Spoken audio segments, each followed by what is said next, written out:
Hello again, my name is Ernest Minu. Let's settle for the details now. Over 1,000 foreigners have been repatriated from Ghana, mostly using unapproved routes to enter the country. Despite beefing up of security at the various checkpoints, the Ghana Immigration Service continues to record cases of foreigners illegally entering the country. The country's borders remain closed to check the spread of COVID-19. Now, last week, 20 Burkinabés and Togolese were arrested at the Kato border near Brekum for trying to induce officers with 100 Ghana cedis to gain access into the country. We will bring you an update on the situation at the various borders shortly, but first, let's watch this report on the last arrest of illegal migrants filed by Precious Semevo. Ghana's borders remain closed as the coronavirus cases near 6,000, with one confirmed case in Sampa in the Bono region. But some foreigners continue to explore illegal means to enter the country.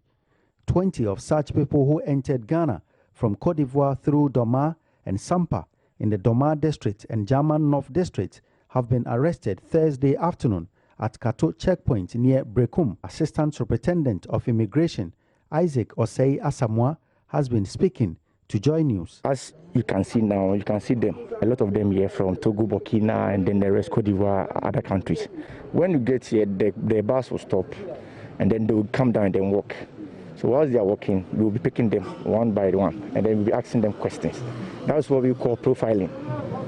So whilst we profile them, we get to know that, okay, this person is from this country, this person is from this country. As it stands now, we have about 20 people. They've given us the specific places that they passed. We will take them back to wherever they are coming from. We have the gun thermometer here, so we check them ourselves. If your temperature is high, then we call the health people to also come in. When they get to Côte d'Ivoire border, they pay their way out. Last Friday, we intercepted 7 people, and then what they told us was they took 10,000 CFA each from them, and then they will show them the route to enter the country. So when they get here, and then we also intercept them, they will try to pay their ways out, which we don't agree to those things. Some transport operators take money to help them beat the gaze of Ghanaian immigration officers by sharing them on minibuses traveling from Doma and Sampa through Sunyani to their final destinations. Bono Regional Commander of Immigration, Assistant Commissioner of Immigration Charles Yaobediako, told JoyNews over 1,000 foreigners have been intercepted and repatriated since the border was closed in the region. We mounted a checkpoint on the Sunyani-Brekum highway at a place called Kato. Since we mounted that checkpoint, we have intercepted 125 foreigners and repatriated them. A lot of Togolese in Côte d'Ivoire, they want to come through Ghana to Togo. So they don't have any means to come but to use the unapproved routes. Since the border was closed, we have intercepted and repatriated 1,089 people. That is foreigners. Now, we have a place like Gonokrom. 62 of foreigners have been intercepted and repatriated. In Krankwanta, in the Doma West, 221 foreigners. Sampa has repatriated 272. Kofi Badu Krom has done 133. We also have a Tuna Tanso checkpoint at Wenchi and others. He had this advice to Ghanaians living along the borders. Unfortunate thing is, those border residents, sometimes they aid the foreigners to enter the country. They use motorbikes and other means, and they create unapproved routes to get the people into the country. Because of that, a place like Nkrankwanta, the commander there seized about 21 motorbikes. And these persons were just carrying people from Côte d'Ivoire to Ghana.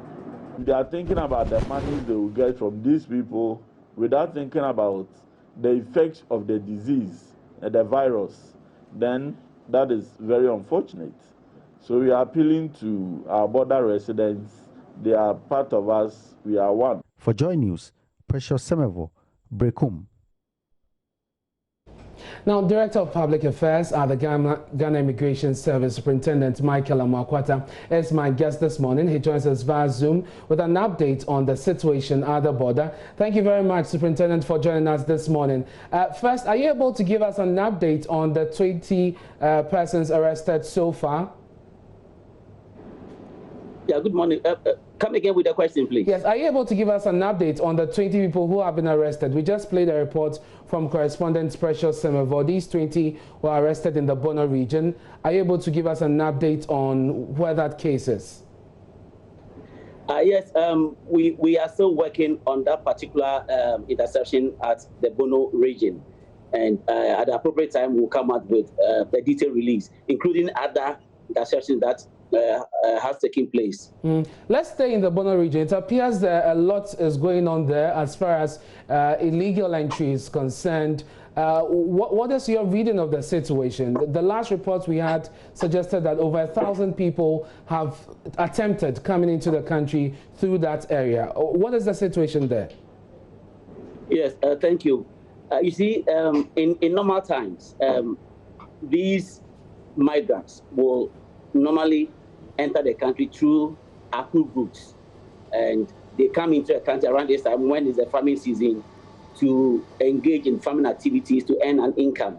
Then some will also travel down to Ashanti region and at times Greater Accra to trade. But because of the lockdown and because of the need for them to earn an income or to survive, they will want to attempt to enter the country in spite of the lockdown through unapproved routes. So that explains the reason why we have such numbers of interceptions along that route. So is that to say that we have a lot of illegal routes leading to, into the country from the Bono area? Is that the situation? Yes, not just the Bono area, but in fact along all the entry points cut across the country due to the nature of the terrain. So yes, it's not specific to the Bono region, but to almost all the border points that we have in the country. Can you share with us some figures or nationally on the number of people who have attempted getting into the country illegally, those that have been repatriated, and also those that are being processed for court? Can you share some figures with us? Okay, thank you. The figures I have here are up to the end of April. We are still collating for the month of May.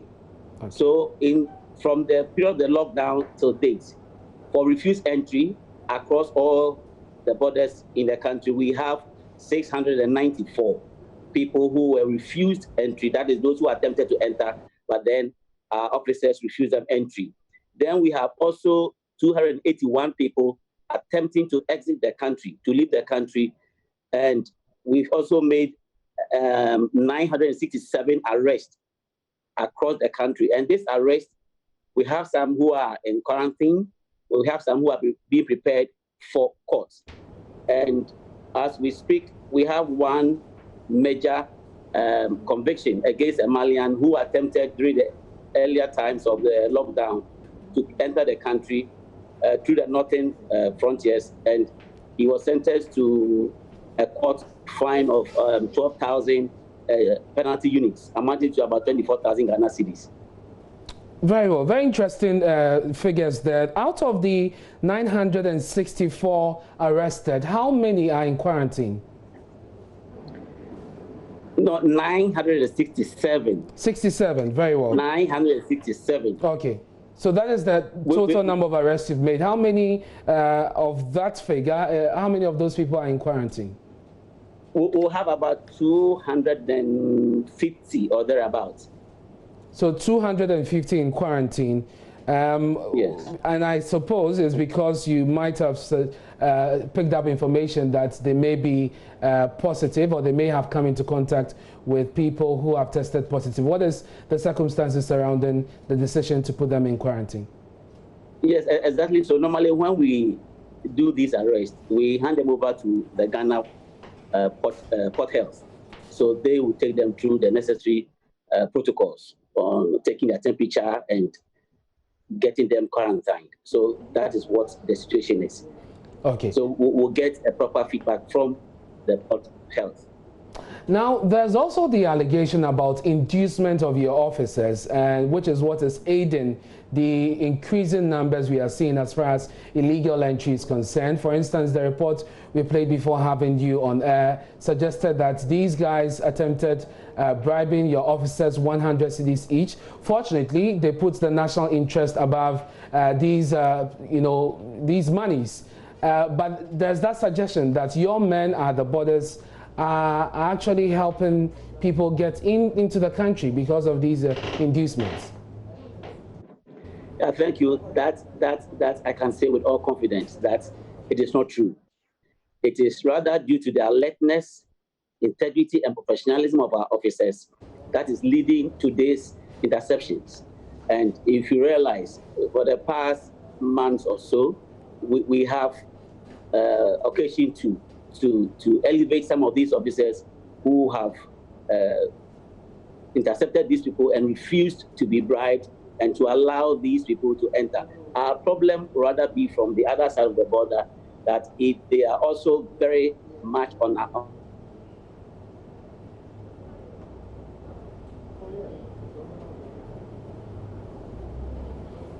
happen. Our officers are on top of their job, and that is why they are refusing to be bribed and putting the national interest and having these people arrested. Talking about what is happening on the other side of the border, it brings me to the issue of collaboration and the measures you put in place since the president announced the closure. What have you done differently to ensure that people actually do not come into the country, and what collaborations are you making with your friends on the other side? Yes, thank you. Our friends on the other side, yes, they've also closed their borders. And so when we realized that seepages were coming from their side into our country along the unapproved routes, we engaged them. And it looks like now the common understanding is being created. And they are also doing their part to ensure that the seepages from their end into Ghana is brought to the barest minimum.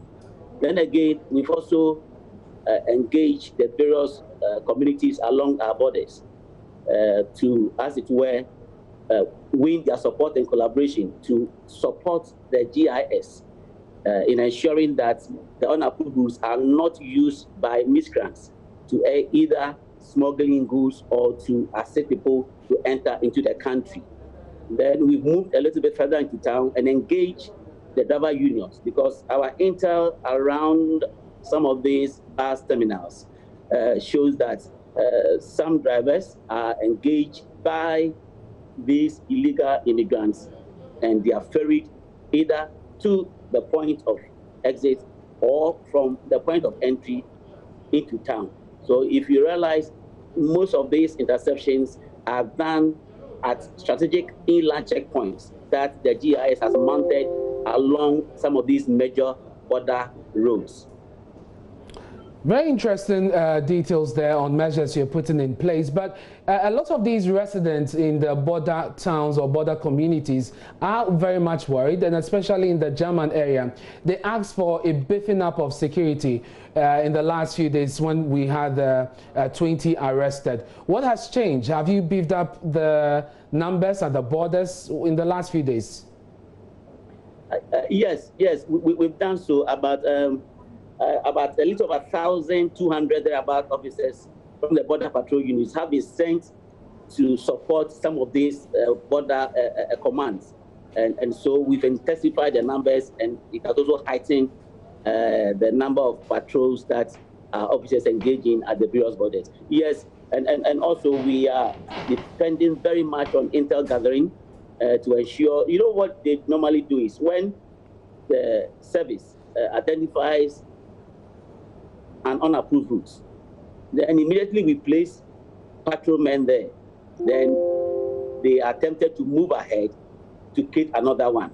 So we are using intelligence to be able to outmatch them and to make sure that before they get there, presence of GIS is already there to serve as a deterrent.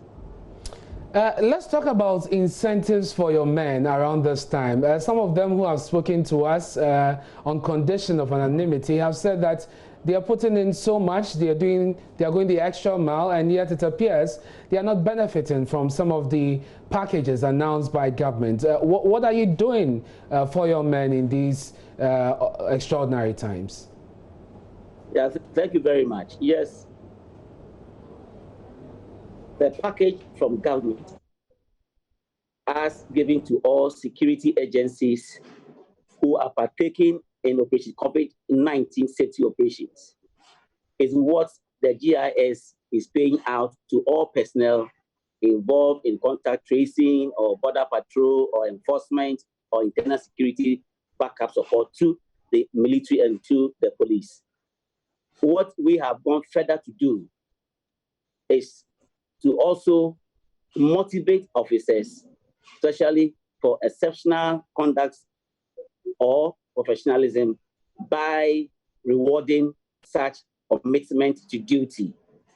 And if you realize, recently we had occasion to promote some officers who refused to be bribed by these 19 Burkinabes, and another 6 who also promoted recently, and another officer who was shot in the line of duty was also promoted. So we believe this will go in the long run to push the morale of our officers. Yes, that apart from whatever ration that government has given, management of the Gun Navigation Service is also doing its best to ensure that they are well motivated, because yes, the terrain in which they are performing their jobs is challenging.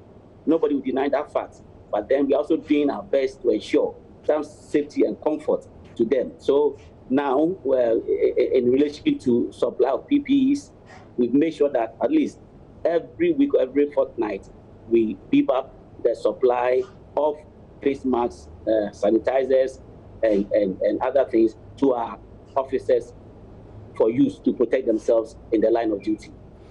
We know that even though the borders have been closed, at least some businesses are allowed in terms of the movement of cargo and other essentials into the country.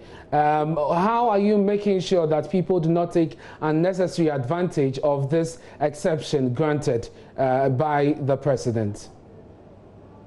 Yes, thank you once again.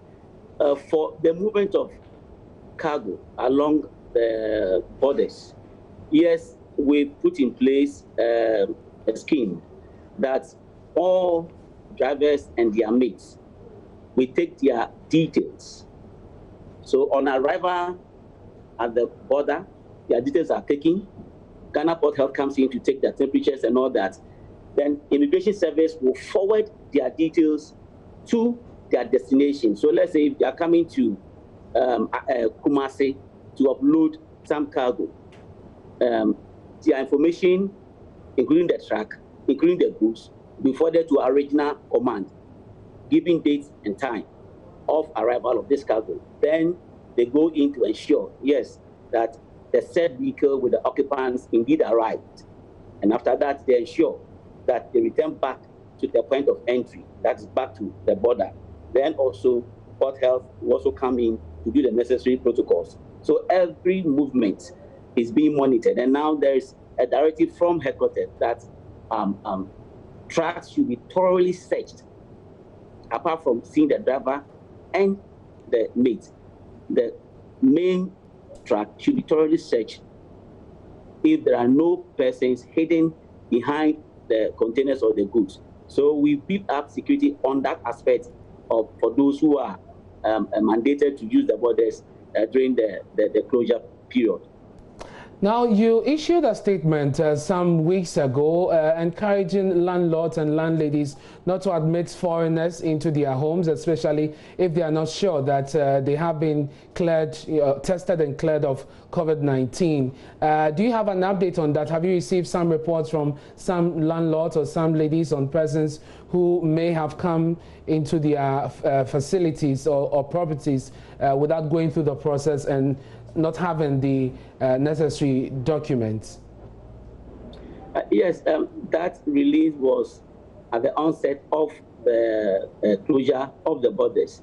And landlords are key stakeholders to the Ghana Navigation Service, especially in some of our operations, because most of these non-Ghanaians definitely live in rented apartments which belong to Ghanaian landlords. So what we said at that time was that if any landlord has a non-Ghanaian or even a Ghanaian who arrived into the country between the 3rd of March to the 23rd of March, we will urge them to let us have details of such a person, or even inform such persons to contact the Ghana Immigration Service that yes, they indeed arrived between that period and they are at this specific address. Then we forward that information to the Ghana Health Service, and the team goes there to contact the protocols. We received very appreciable responses from landlords, and at times maybe some informants who were living in the neighborhood that in this house, some foreigners indeed arrived and they are living in this location. And we go in and we find it to be true. So the response was very good, and even in the first day of the release, we received over 150 calls from landlords and from informants. Mr. Makwasa, I want to thank you so much for your time here on News Desk, for bringing us some information and some more detail on what the Ghana Immigration Service is doing so far at our borders. Thank you very much for the opportunity. Grateful. Let me bring you some other stories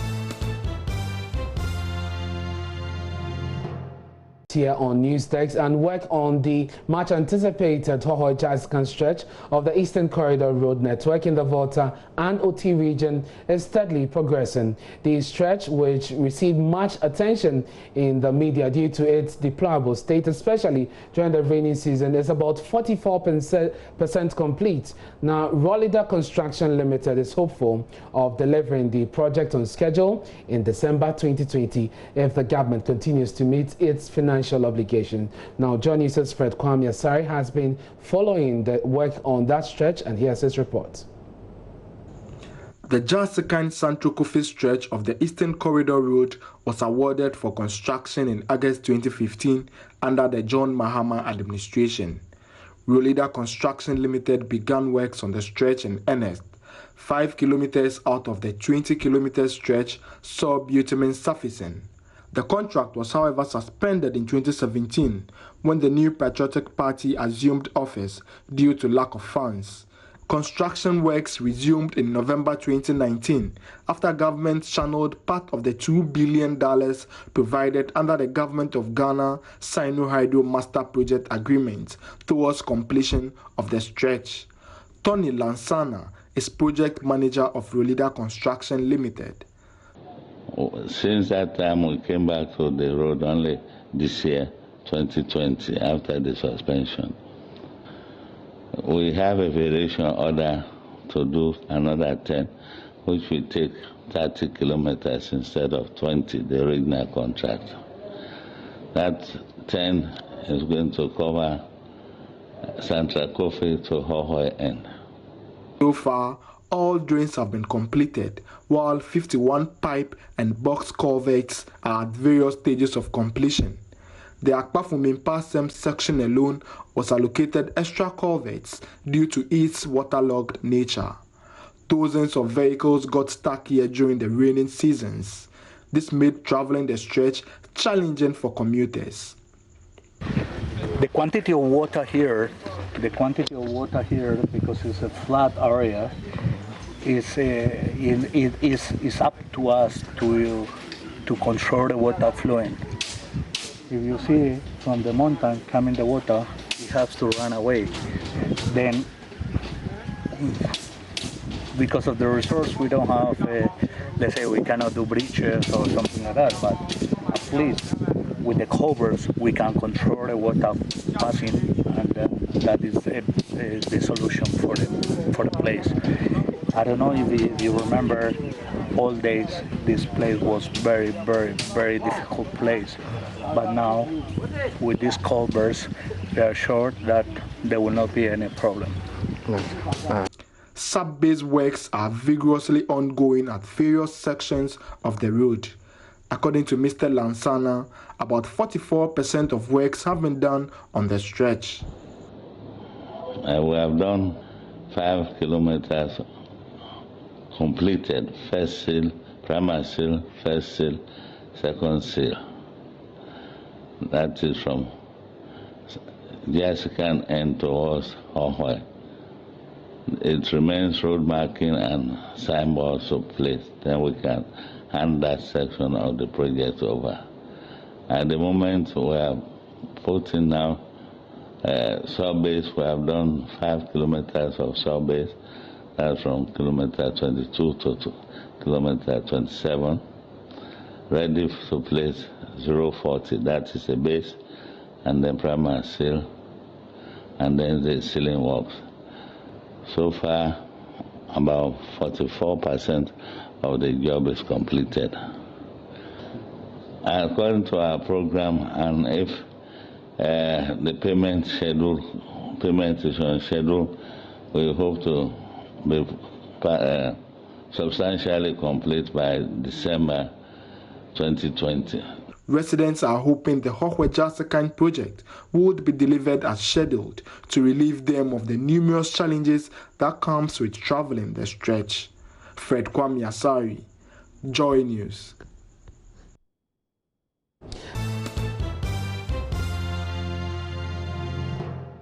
Now, some staff of the Accra Psychiatric Hospital have tested positive for COVID-19 after coming into contact with a first case recorded at the facility 2 weeks ago.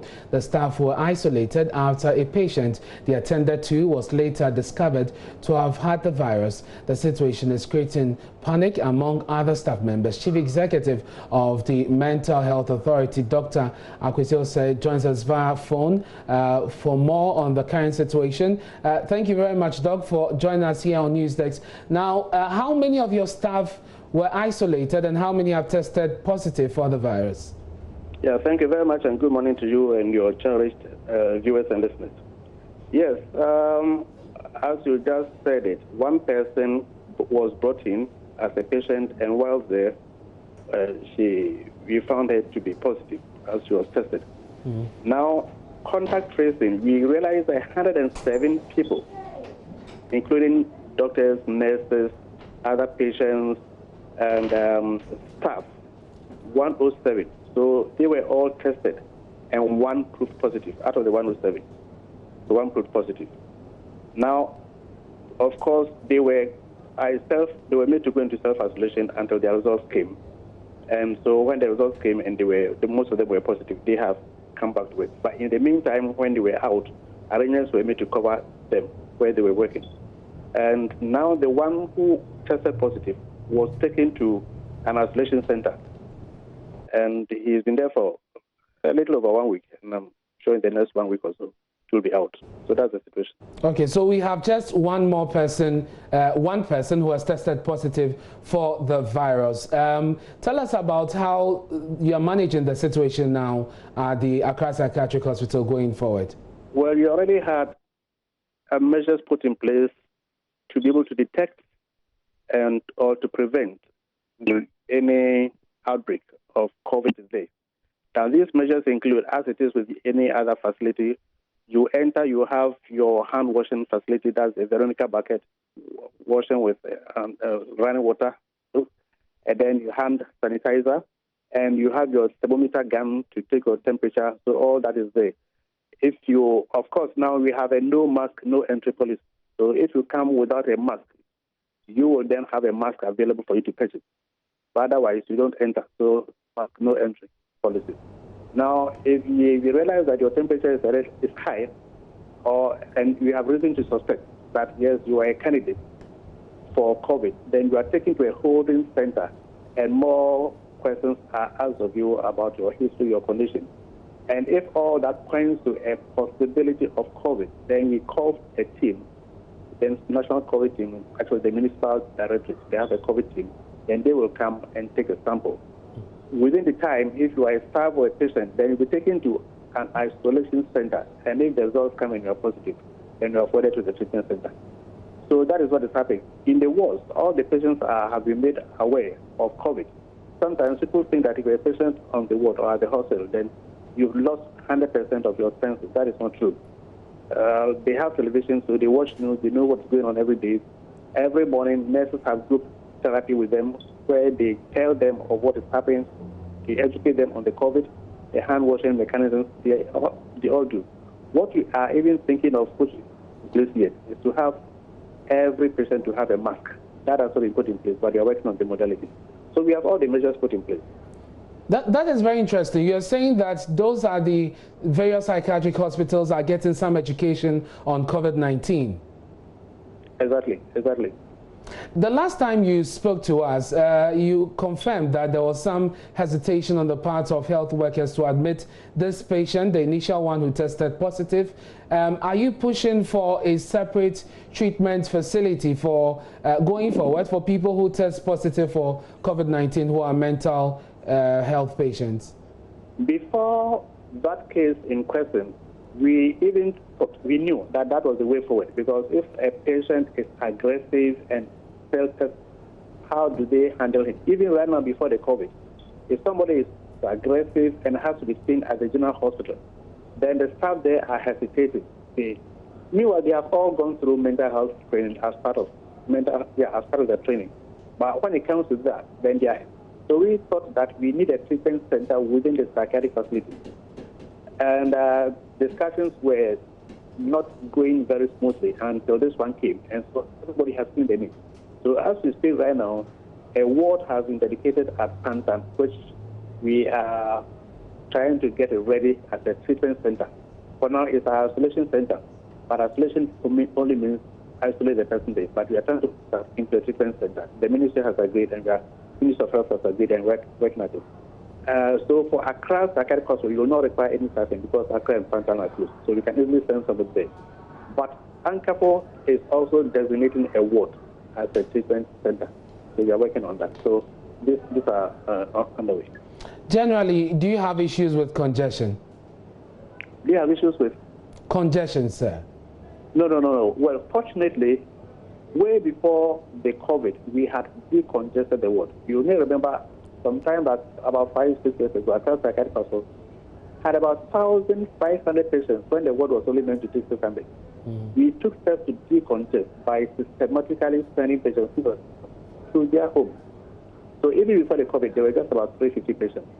And after the COVID, those who were well enough to go home, we sent them. So right now, just about 300 patients. So we don't really have an issue of congestion.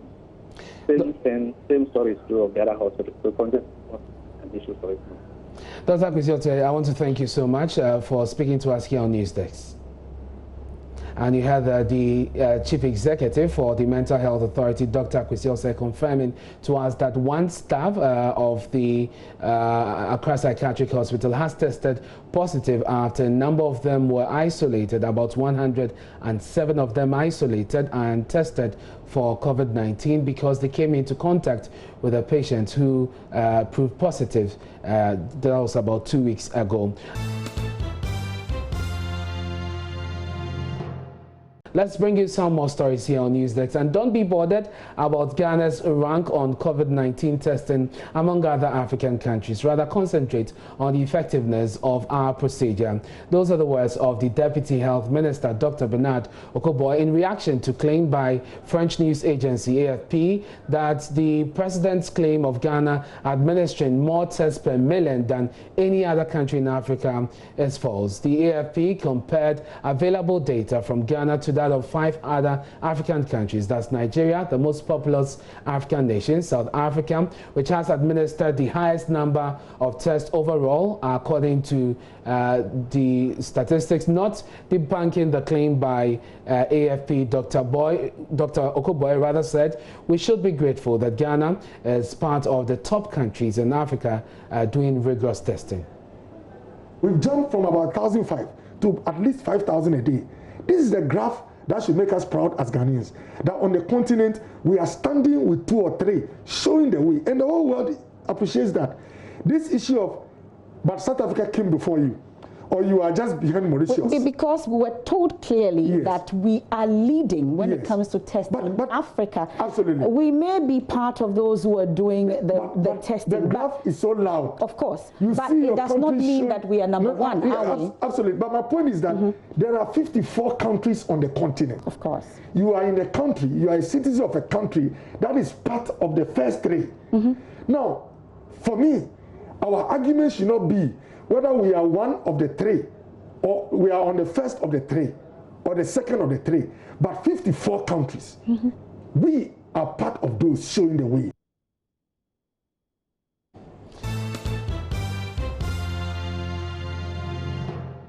Hi, good morning. Welcome to Business. My name is Daryl Kwao. Some oil marketing firms are expecting a pickup in sales after recording a dip during the first quarter of the year due to the outbreak of coronavirus.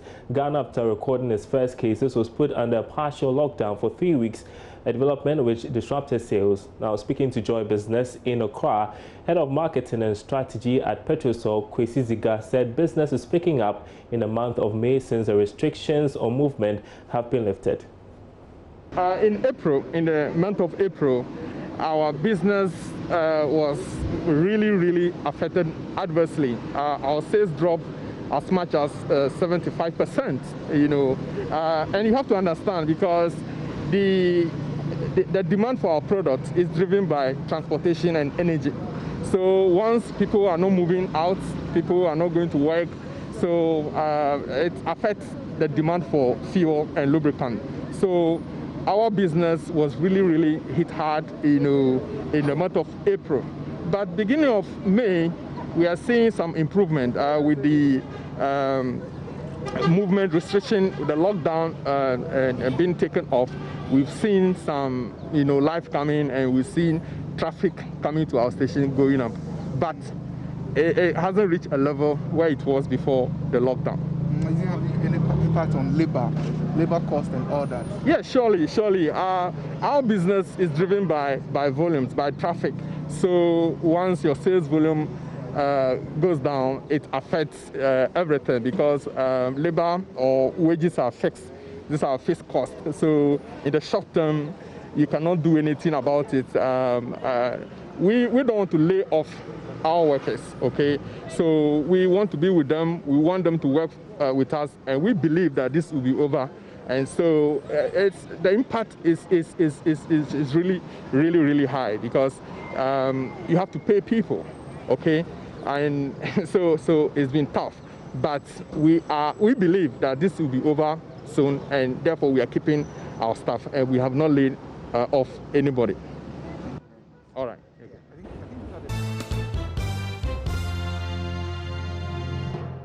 Now, more business owners continue to support the fight against COVID-19. We want to tell you next about Managing Director of road construction firm Usuya Ghana Limited, Alhaji Yusuf Yakubu, who for the second time in as many weeks has donated food items and personal protective equipment to 8 health facilities in the Upper West region to aid in the fight against the pandemic. The items were worth 120,000 Ghana cedis. Upper West region correspondent Rafiq Salam has more.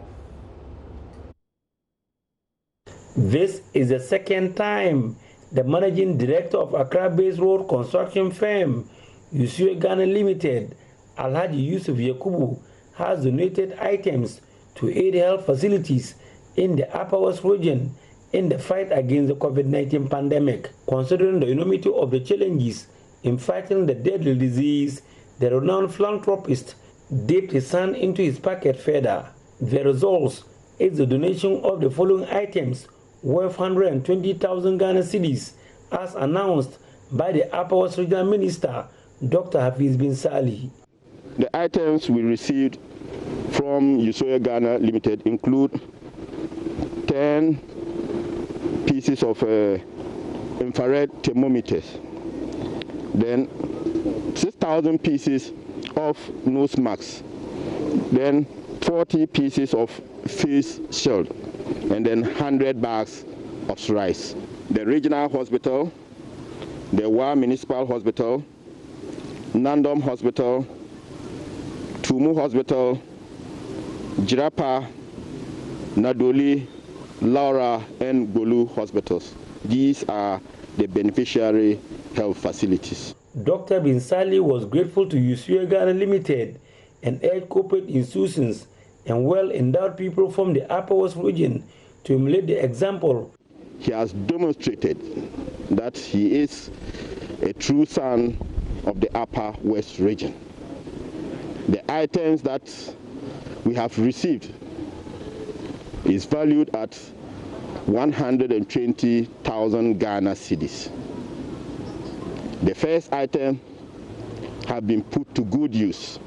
And it is my expectation that these consignments will also be put to good use. Upper West Regional Director of Health Services, Dr. Osekufo Afre, expressed satisfaction over the items donated. In addition to the PPEs, they've given us some bags of rice.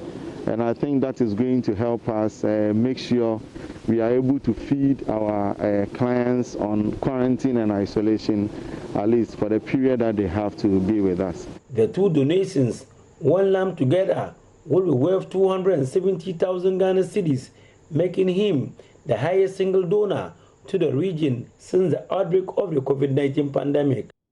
Reporting for JoyNews, Rafiq Salam. And that's your business update for now. Sports is up next.